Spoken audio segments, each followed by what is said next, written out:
Hi friends, welcome to lilies kitchen. వేసవికాలం ముగిసింది.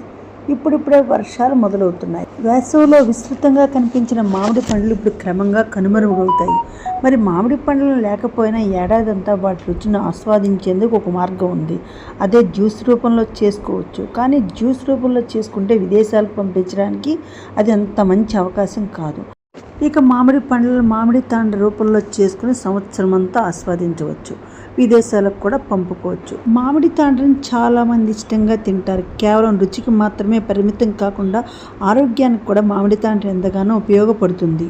ముఖ్యంగా తాండ్రలో విటమిన్లు, ఖనిజాలు, లవణాలు పుష్కలంగా లభిస్తాయి. దీనివల్ల జీర్ణక్రియ కూడా మెరుగవుతుంది.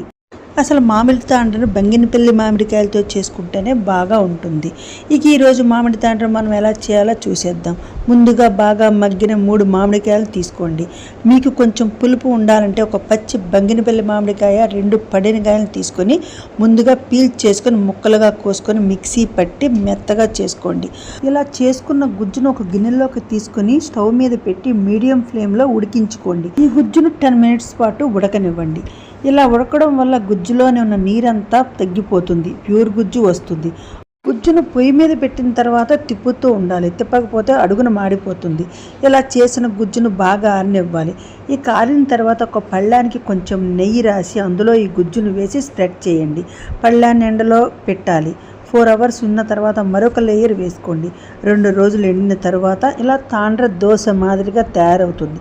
తర్వాత చక్కగా నైఫ్ తీసుకుని పీసెస్గా కట్ చేసుకోండి. మీరు చిన్నపిల్లలకి ఈ తాండ్ర పెట్టాలంటే బాగా పండిన మామిడికాయలను తీసుకోండి. పచ్చికాయలు అయితే వద్దు. బాగా పండిన మామిడికాయలు అయితే పిల్లలకు బాగుంటుంది. మీరు ఇలా చేసుకున్న తాండ్ర విదేశాల్లో ఉన్న మీ పిల్లలకు కూడా పంపించవచ్చు. చాలా ఈజీగా ఉంది కదా. చాలామంది తాండ్రలో పంచదార కానీ బెల్లం కానీ కలుపుతారు. ఇలా పంచదార కలపడం వల్ల షుగర్ పేషెంట్స్ కానీ చిన్నపిల్లలు కానీ తినడానికి బాగుండదు, ఆరోగ్యంగా కూడా ఉండదు. కాబట్టి మీరు ప్యూర్ తాండ్రను తయారు చేయాలంటే ఓన్లీ బాగా పండిన మామిడి పండ్లను తీసుకోండి. మంచి తాండ్రను తయారు చేయండి. బయట కూడా షాప్స్లో అమ్ముతారు, కానీ అది అంత ఆరోగ్యానికి మంచిది కాదు.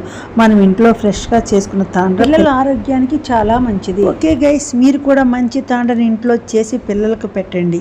చాలా ఆరోగ్యంగా ఉంటుంది, ఎక్కువ రోజులు నిల్వ ఉంటుంది. ఓకే గైస్, ప్లీజ్ లైక్ చేయండి, సబ్స్క్రైబ్ చేయండి. Thanks for watching.